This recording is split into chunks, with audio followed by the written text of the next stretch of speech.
Assalamualaikum warahmatullahi wabarakatuh dan selamat malam. Alhamdulillahirabbil alamin wassalatu wassalamu ala asyrafil anbiya'i wal mursalin sayyidina Maulana Muhammad wa ala alihi wasallam. Syukur alhamdulillah kita panjatkan kepada Allah Subhanahu wa taala kerana dengan limpahan yang kurnianya hari ini kita dapat Allah kumpulkan di majlis ilmu ini insya-Allah. Ya, insya-Allah majlis ilmu ini pada hari ini akan sama-sama bukan sahaja hadir di dalam kita saja, tapi juga hadir juga malaikat-malaikat memenuhi ruang-ruang di dalam majlis ilmu ini serta mendoakan untuk kita yang hadir di majlis ilmu ini. Pertama sekalinya, selamat datang saya ucapkan kepada tetamu jemputan kita, Ustaz Zul dan juga Dr. Ha. Annyeonghaseyo. Dan juga selamat datang saya ucapkan kepada Muhammad bin Samsudian, Presiden PPMK 2013-2014 yang baru saja melantik taswik, dan juga saudara Adik bin Zainal, Presiden Kelab Anglo Korea, dan juga para hadirin yang dirahmati Allah sekalian.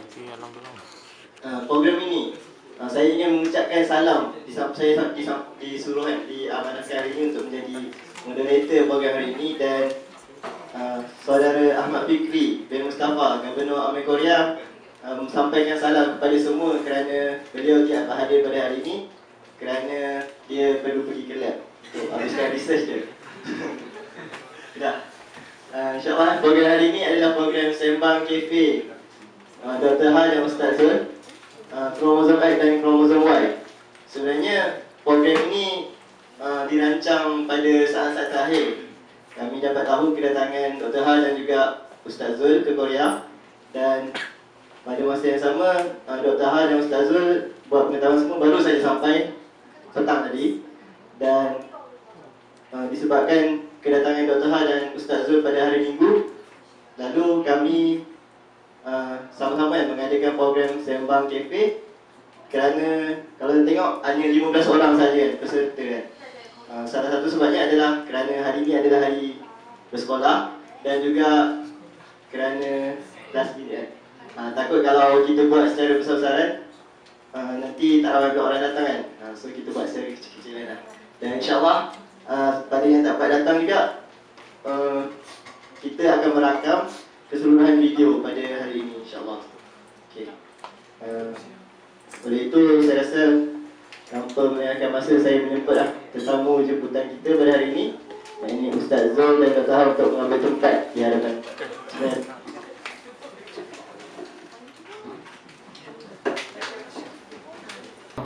Okay, bismillahirrahmanirrahim. InsyaAllah kita akan dengar sesi Sembang Cafe bersama Dr. Ha dan Ustaz Zul pada hari ini. Sebelum tu saya ingin perkenalkan tetamu kita pada hari ini, iaitu Ustaz Zul yang merupakan penolong pengarah Jabatan Pendidikan Wilayah Kuala Lumpur, dan juga Dr. Ha yang merupakan Ketua Jabatan Pendidikan Perubatan Universiti Kebangsaan Malaysia. Selamat datang saya ucapkan. Okay. Kita hari ini Sembang Cafe kromosom X dan kromosom Y. Kenapa kita pilih tajuk ni? Semua tahu apa kromosom X, kromosom Y ni? Semua kebanyakan engineering tak tahu kan? Tahu tak? Ada yang tahu tak? Okay. Kalau kita lihat hari ni kan, Malaysia, bukan saja Malaysia, masa hakini kalau kita lihat perhubungan antara lelaki dan perempuan berlaku dengan tidak seimbangnya. Dan oleh sebab itu sangat banyak masalah-masalah yang kita dapat lihat daripada tidak berlakunya perhubungan antara lelaki dan perempuan yang seharusnya dilakukan. Dan kalau kita tengok contoh baru-baru ni di Malaysia, ada famous dekat Facebook kata apa, pasangan muda paling muda kahwin, lepas tu bercerai. Tak sampai setahun kan? Masih tak sampai setahun, lepas tu bercerai. 13 tahun perempuan tersebut kan. Dan lelaki tersebut, bekas suami dia 20 tahun. Dan tidak sampai setahun perkahwinan mereka, Lepas tu suami melafazkan talak 3 kepada isteri kan. Dan ayah kepada perempuan tersebut mengeluarkan statement pada surat khabar. Dia kata sebenarnya dia bukan nak kahwinkan sangat pun anak dia tu, tapi sebab anak dia dah terlanjur. Lepas tu ayah dia kahwinkan dengan lelaki tersebut sebab keluarga lelaki tu tak nak menanggung.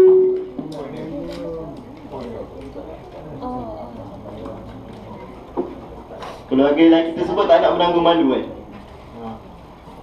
Tu antara salah satu contoh yang kita dapat lihat di masa terdekat ni mengenai perhubungan lelaki dan juga perempuan yang tidak dijalankan dengan betul. Oleh itu saya ingin disebabkan peristiwa tersebut, saya ingin menjumpa Ustaz Zul untuk memperkenalkan diri mungkin dan juga memberikan pendahuluan tentang tajuk pada hari ini dan juga apa sebenarnya perhubungan antara lelaki dan perempuan. Apa maksud perhubungan antara lelaki dan perempuan, ataupun dalam bahasa Arabnya kita sebut ikhtilat kan, hubungan antara lelaki dan perempuan. Okey, silakan Ustaz Zul.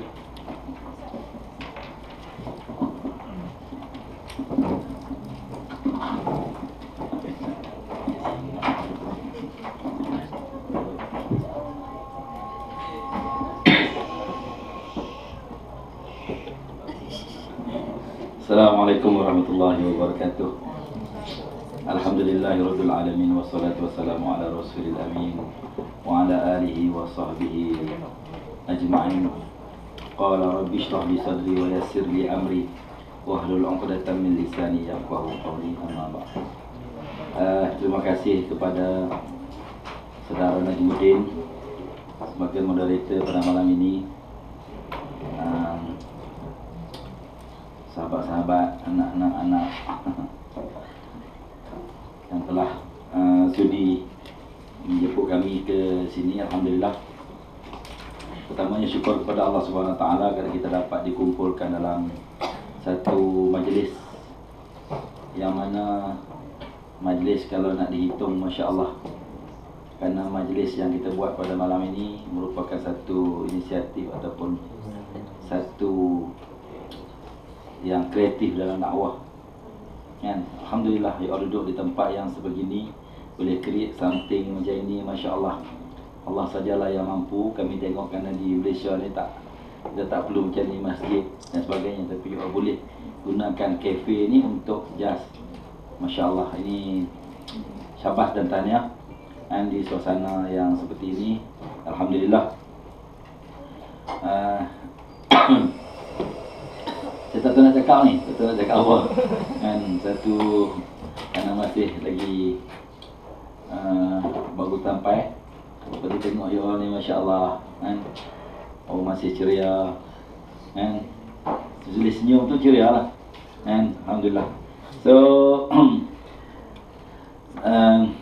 tajuk diberi kepada kami ni untuk dibincangkan. Sebenarnya ada satu slide penuh daripada A sampai Z dan dibentang oleh kami berdua, tapi oleh kerana tidak ada kan, kita nak tunjuk tak ni, kita orang je tengok kan. Cuma tajuk ini, tajuk di mana-mana kita pergi, tajuk biasa, ikhtilaf, tajuk pergaulan.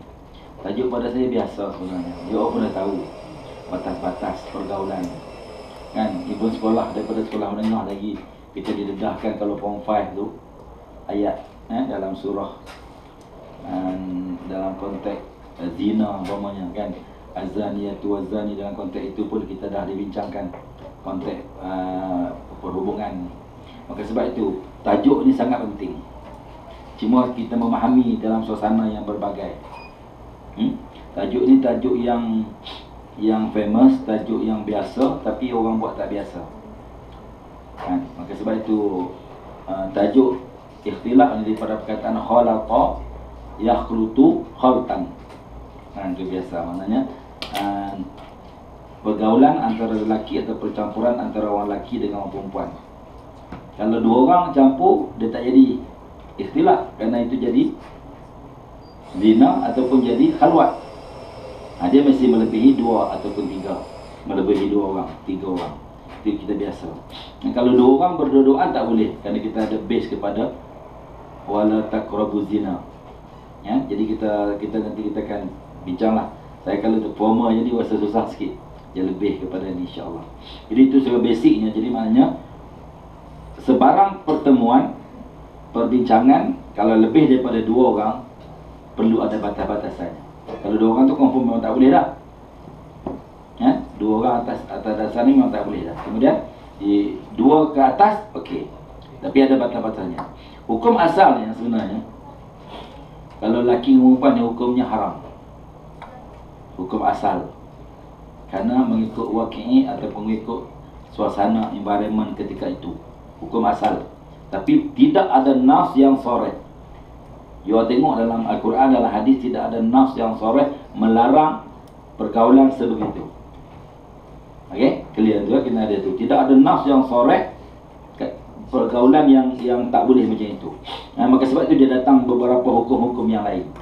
Kerana dulu zaman masa turunnya hukum ini berdasarkan beberapa hukum-hukum yang lain, seperti hukum orang perempuan pergi ke masjid Nabi larang kan. Jadi hukum jihad bagi wanita dia ada batas-batasannya, hukum solat Jumaat bagi orang wanita, dan hukum kita nak bermusafir mesti ada orang ajnabinya, itu di antara khususnya. Jadi secara umum kalau kita kata pergaulan ini haram, tak boleh. Dia memang dibaskan kepada satu fakta yang besar. Dan dibolehkan pula sebab ada daruratnya, keadaan-keadaan darurat. Keadaan seperti mana? Macam malam ini contohnya darurat. Kerana kita buat apa ni kan, kita bermuamalah, contohnya you pergi membeli cashier perempuan, lelaki yang beli. Mana itu benda daruriyah, benda hajiah ataupun benda yang kita keperluan, benda itu tak timbul. Ini yang kita create saja nak pergi. Hukum-hukum yang membataskan benda-benda seperti mana kita naik kenderaan, masuk lift. Takkan you tekan lift tengok ada orang perempuan, tengok ada seorang brother, dia tak boleh naik, dia seorang, tunggu 2 orang lagi. Boleh ke yang tu? Kita nak pergi kuliah, tak boleh, tengok darurat. Tak ada hal macam itu kerana kita keperluan. Bukan saja tunggu dia seorang baru kita nak naik, itu lain. Kan? Lain penuh kita tak nak tengok pergi seorang ni lah. Sister ni naik, baru kita nak masuk.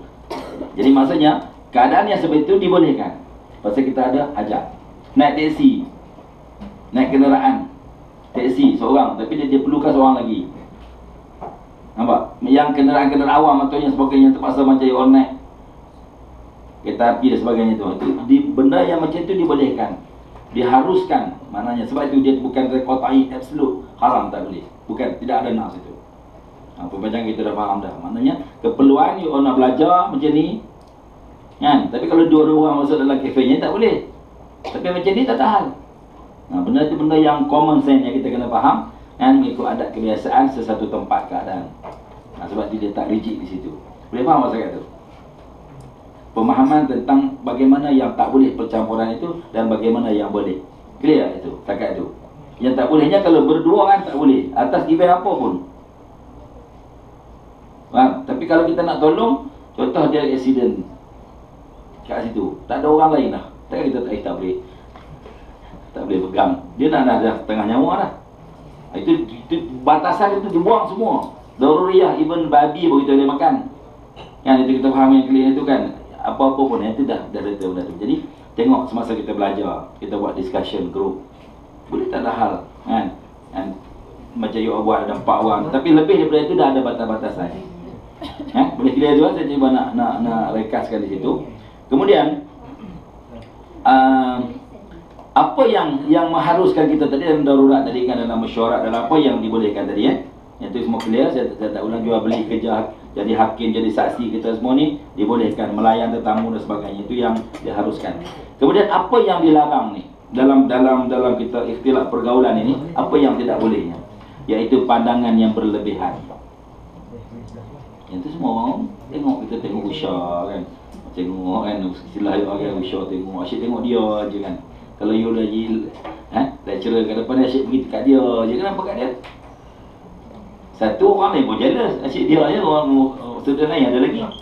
Mak kita memberikan pandangan yang lebih. Asyik tengok dia. Dan bukan kita tak ada tengok langsung, sebab tu kadang kita tengok orang yang kalau dia strict sangat, dia sampai tak tengok orang depan tu. Kan? Sedangkan kita belajar, dia ada eye contact, body contact. Kan? Okey, saya dengan ini ni. You all kalau you all sebagai ni, you all boring lah kalau tu lecture. Masuk dalam itu lecturer Syekh tu je tu tak tengok. Kan? Haram kan. Dia tengok sebab tu dia yang tak boleh pandangannya berlebihan. Tapi kalau guru dengan anak murid tak tahan dia nak tengok, tak tahan. Itu. Tapi pandangannya berlebihan ni maksudnya apapun yang wala, sebab tu Allah katakan kulu washrabu wala tusrifu. Makan, minum, makanlah. Jangan membazir, jangan melampaui batas. Itu makna pandangannya lebih. Yang kedua, bersentuhan. Aktiviti yang bersentuhan lelaki perempuan memang tak boleh. Tak ada siapa pun kecuali ada tadi sebab-sebab jadi. Kalau nanti you ada ni, kalau yang macam doktor, jadi doktor akan bincangkan macam mana. Itu pun dia ada etika, dia nak pegang bagaimana dan sebagainya. Maksudnya tak adalah orang nak ambil kesempatan di atas sebab itu. Kerana dia ada etika dia. Dia faham ikhtilaf dia tak akan ambil kesempatan. Tak timbul seperti mana keluar khabar doktor mencabul pesakitnya, tak akan timbul kalau dia memahami etika ini. Nampak? Itu amanahnya tu. Jadi maksudnya yang apa yang dalam kita sentuh, kemudian berkata-kata lembut, menggoda, cakap Allah tahulah, ya tahu, tak payah nak demo orang ni kan. Kita tahu sendiri. Dalam telefon pun ni mai lah, sini ada perbincangan kafe ni ada. Kita pun sakit hati. Dekat daerah strik kan. Ni minta tolong, you all datang. Cukup lah. Dan kita tak boleh kasar juga. Mentang-mentang sister, kita pun cakap kasar. Dengan orang lain. Itu sayang, saya cuba nak buat ni. Kita jangan hypocrite dekat brother and sister ni. Kadang kita dengan ahmuai Korea, bukan main dengan lenggok cakap. Tapi kalau dengan sister, mana boleh, you all double standard. Itu saya cukup serik tu. Kadang patut you all lebih siqah kepada sister atau brother daripada orang lain yang memahami. You kena letak tu penghormatan, respect. Orang ini lebih daripada orang lain. Tapi kadang kita tak kisah. Itu. Dia tak timbul lah nak mentolak-tolak, sentuh-sentuh tu no. Berkata-kata lembut tadi dalam keadaan menggoda. Tak apa sama ada lelaki atau perempuan sama. Kemudian berdoa khalwat. Yang kelima, menutup aurat. Tidak menutup aurat, keadaan tidak menutup aurat, kita tak boleh ini.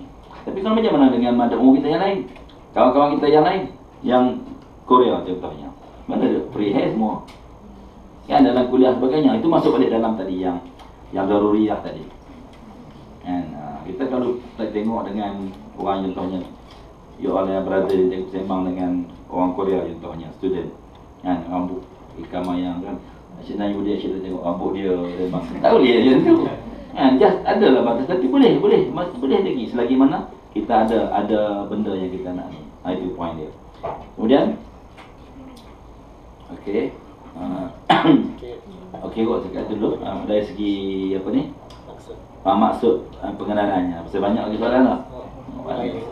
Risau nanti dia takut dah kita ambil. Kita saja setakat ni, nanti boleh kalau tak ni okey wallah. Okey, insyaAllah kita dah dengar soalan masukan. Soalan pertama kita tanya, maksud senang ikhtilat. Maksud senang ikhtilat tu bukan dua orang tu bukan ikhtilat dah khalwat. Tapi melebihi dua orang kan. Macam sekarang ni dah lebih dua orang kan. Ni bukan ikhtilat ni, pergaulan. Oleh sebab tu kan, soalan yang kedua kan, saya nak tanyakan kepada Dr. Ha, batasan, bagaimana batasan ikhtilat antara lelaki dan juga perempuan? Macam mana batasan ikhtilat? Silakan.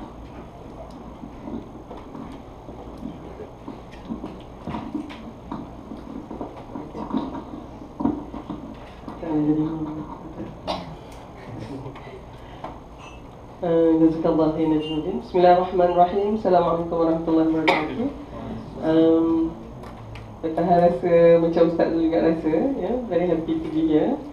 In fact bila masuk dia rasa saya mungkin to open a book cafe one day. Letakkan buku ke hotel and enjoy. I've heard of book cafe but I haven't been to one. Tapi this is really, satu konsep yang amat meraihkan ilmu. And I think I can have mine and Ustaz Zul punya personal khazanah untuk dibaca pula. Jadi, okay, insyaAllah satu projek akan datang. Okay, kenapa tajuk ni dibincang dulu? Najmuddin, I think we should go into that kan. Sebab inevitably tak nak kita memang kena bercampur dan bergaul. In fact, batas ikhtilat atau pergaulan you all has gone beyond yang tak pernah dilihat oleh dunia sebelum ni. Ruang ikhtilat tu sekarang has gone so far. It is no longer requiring face to face. Kalau misalnya tengokkan ruang social media itu menyebabkan ikhtilat ini menjadi satu yang amat sukar untuk dibendung. Ya? Dulu kalau kita cakap tentang ikhtilat tu, it will be requiring your physical presence. Jumpa, ya? Tapi sekarang ni tak perlu. Maknanya kita boleh hari 1000 batu jauh ke, ya? Semalam sebelum Dr. Har datang ni hangout dengan anak Dr. Har di Casablanca tu, ya? Jadi maknanya dalam masa yang bila-bila je pun. Malahan yang membahayakan adalah kalau kita dalam face to face, you be like this lah kan, pakai baju yang tertib, ya, jumpa dalam suasana macam ni. But we can now berikhtilat dengan the girl tu dekat bilik dia, and the guy dekat bilik dia juga, and nobody else know, you know, melainkan Allah Subhanahu Wa Taala. Okay, jadi I think perbincangan tentang ikhtilat ni menjadi lebih complicated dan juga sophisticated. Okay, secara batas. Okay, pertamanya macam juga benda-benda lain, dia mesti ada matlamat, mesti ada matlamat kenapa kita nak bergaul tu. Kita bukan bergaul saja-saja je, oh kocut, bergaul. It must be, mesti ada objektif dia. Innamal a'malu binniyat. Kemudian akhwat kan, niat tu, ya, sisters and brothers, dia macam tak tahu pernah terjumpa yang kata niat ibarat surat, salah alamat dia pergi lain salah tempat, ya. Tak tahulah niat you all ni apa datang sini ni, Allah je yang tahu ni, ya. Sama ada nak jumpa Dr. Har ke, jumpa Ustaz Azul ke, ya, ataupun malam datang tak kita tak datang ke, ya, ataupun apa-apalah, cumanya Masya Allah niat tu Allah tak bagi nampak, ya. Kita tak tahu niat orang lain. Kadang-kadang kita pun tak berapa pasal niat kita apa. Can you imagine, ya, brother sister, kalau niat tu boleh nampak kat luar ni. Contohlah, ya, kalau kita niat baik kan, keluar yang macam hello dekat you know, the angel punya hello tu kan, ya, yang ada ada ring kat atas tu, yang holy tu kan, ya. Lepas tu kalau tengah niat jahat, keluar tanduk. Lagi jahat, lagi panjang tanduk tu. So mungkin dalam 15 minit you all depan Dr. Hari, kejap tanduk, kejap hello, kejap tanduk, hello, tak tahu lah kan, ya. I mean, nasib baik lah, Alhamdulillah, kita tak tahu yang tu. So whenever you are going to have your interaction with the opposite gender tu, always salah tanya kat diri, apa niat dia tu? Apa niat tu? Sebab niat tu nanti will land in somewhere. Okay. Yang keduanya, ya, dia punya suatu situation tu, situasi itu, is it a necessity? Ataupun it's just something yang kalau tak pun tak apalah. Contohnya you really have to meet, nak kena bincang tentang projek ke, berpersatuan ke, ya. PPMK tu Persatuan Pelajar Malaysia Korea kan. Okay. Siapa presiden ni? Oh, okay, tahniah. Tahniah dan takziah lah, ya. Bila jadi ketua ni dia dua tu lah, ya. Nama tadi siapa? Muhammad, okey. Oh, saya tak pun nama Muhammad, okey, ya. Jadinya, jadi dari sudut necessity tu, ya, dan pada Dr. Har lah, necessity untuk brothers and sisters jumpa is very real. Ya, maknanya kita memang kena selalu berjumpa dan bermusyawarah, sebabnya itu yang akan membentuk kepimpinan kita.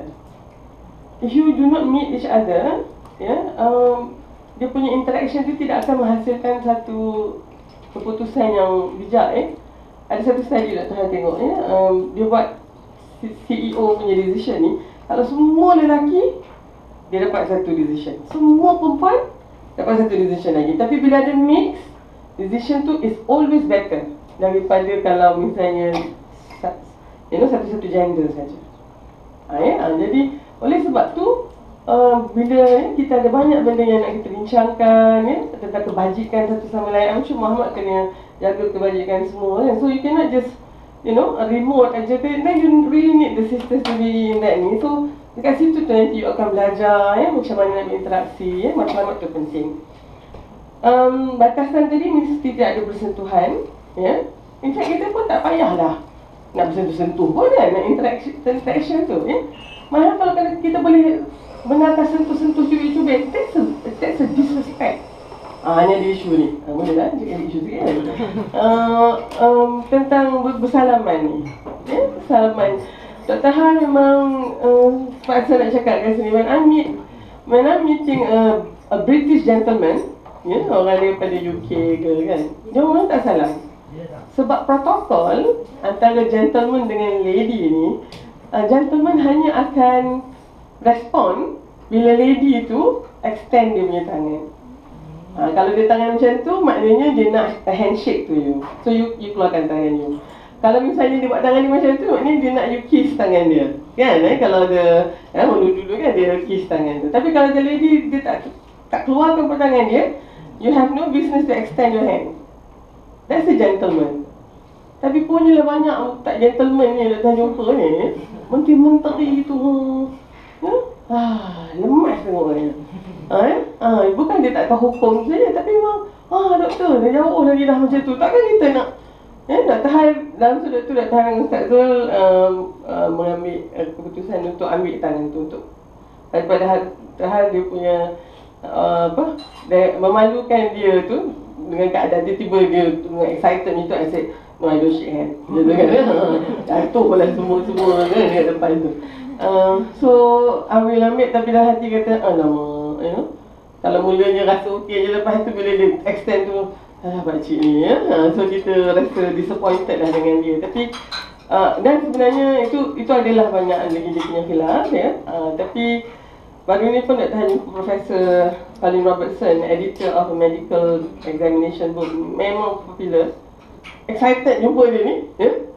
Tak adalah kata kalau dia nak salah pun okey, tak adalah, ya. Tapi true enough, dia memang tak keluarkan tangan dia. Dia just ni, ya. And then kita pun so itu menunjukkan sebenarnya kan, brothers and sisters, kenapa yang kita kena clear tentang ikhtilat ni? So that you will show your respect. Ignoring one another is a sign of disrespect.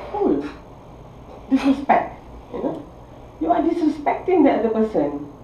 Kalau kita ramai-ramai ni, kita berapa orang aja, ni yang sister lalu buat tak pandang je. Patutnya, ni sister aku ni, ya, dia kata orang nak kacau ni. Patut macam tu lah, ya. Kita pula sister kata, bestnya brother aku ada ni, ya. I will be in the safest spot. But if the sister sangat feeling that way, something is wrong somewhere. Or if let's say the brother pun rasa macam, yalah sister ni pandai-pandai dia lah, then there's also something wrong with that. Sebabnya the kalangan you all tu, there should be a bondage. Apa dia? Ukhuwah Islamiah. Ya, itu adalah bond ataupun ikatan yang amat kuat sebab dia diikat dengan iman. So if you do not have that, I think it's high time untuk muhasabah lah, ya. Kenapa? Dr. Han dengan Ustaz dulu satu universiti, I love him. Tak tahulah dia nak jadi husband kan, tapi the fact that dia is a brother kan, I feel very safe with him. Even though apalah daripada ramai kan, Dr. Han nak kahwin semua brother ni kan. Ya, tapi among the brother tu, insyaAllah lah ada seorang yang akan jaga Dr. Han. Ini lagi. Kan. Tapi maknanya sayang Dr. Han dengan Ustaz Zul ni daripada dulu. And I know, he at the same time love the sister as well. So yang tu Dr. Han memang ni punya lagi menjaga ikhtilat ni sampai terpisah langsung, ya, sampai hati tu macam tak ada langsung ikatan. Itu dia. Okay, sikit lagi Najib ni, ya. Batasan itu tadilah ya, menjaga seboleh yang mungkin dia tidak ada that physical, mixture tu.